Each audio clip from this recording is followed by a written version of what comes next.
blue sea. Ooh. Deep blue sea is a painting. So funny that I talk about it in the past. Well, it is something that is still current because one, it's contemporary art, and two, it's solid, it's on canvas. But in that particular time, I created Deep Blue Sea as my exploration to the sensuality within women and within women of the African diaspora. I think for any woman, just in general, we are dealing with a lot of images, a lot of standards, a lot of what we need to do, should do, how we need to do it, when we need to do it, and how we need to portray our sensuality. Forgetting, actually, that the sensuality that we have is for us. It is for us. And we get to determine with whom or whether we want to share that with other people.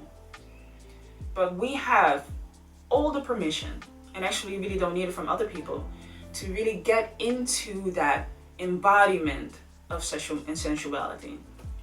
I know for me as a mother, I can be so caught up in my role of being a caregiver, a caretaker, and a working woman. And then, then comes Mariova, then comes the woman part. So when I ask myself that question of what is sensuality, what does that mean to me? The first thing that came up to me is freedom. I think that is I think it's a key word in anything that I create: freedom, liberation. One of my other hobbies is that I love to dance. And the first dance that I started with was hip hop. I still love hip hop. I love hip hop. But the thing that I've noticed in my dance is that I have a really strong masculine energy. It's really strong, it's present, and at certain times can be masculine.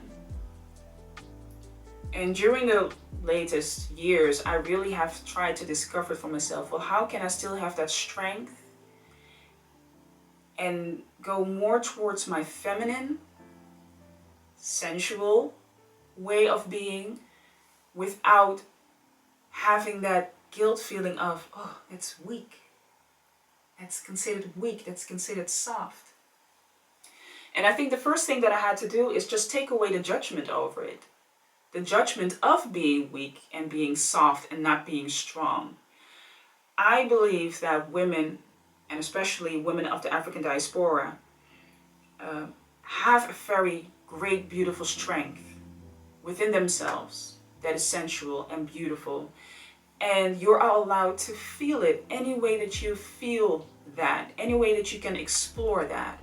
Especially in the realm where, let's be honest, women from the African diaspora are really being put down as just butts, twerks, lips, hips and dips, things like that. So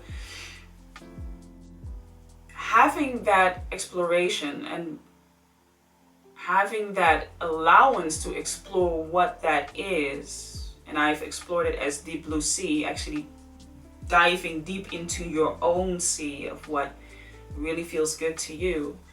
I want that to happen.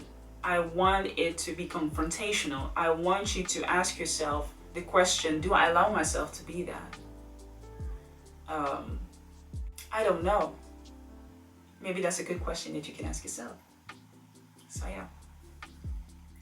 The painting is made with oil paint.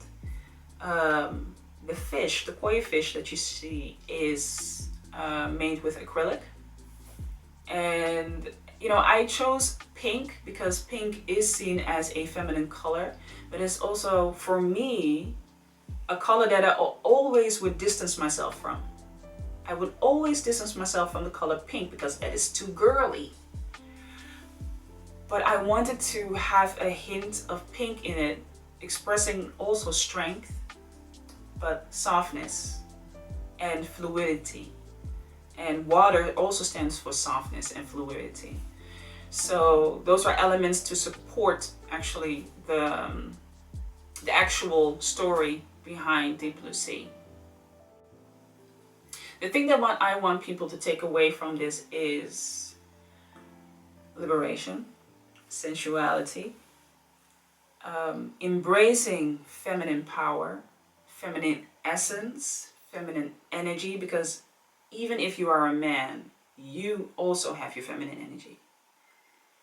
And embracing that and allowing also the masculine energy to be open to that, it can bring yourself to a whole being.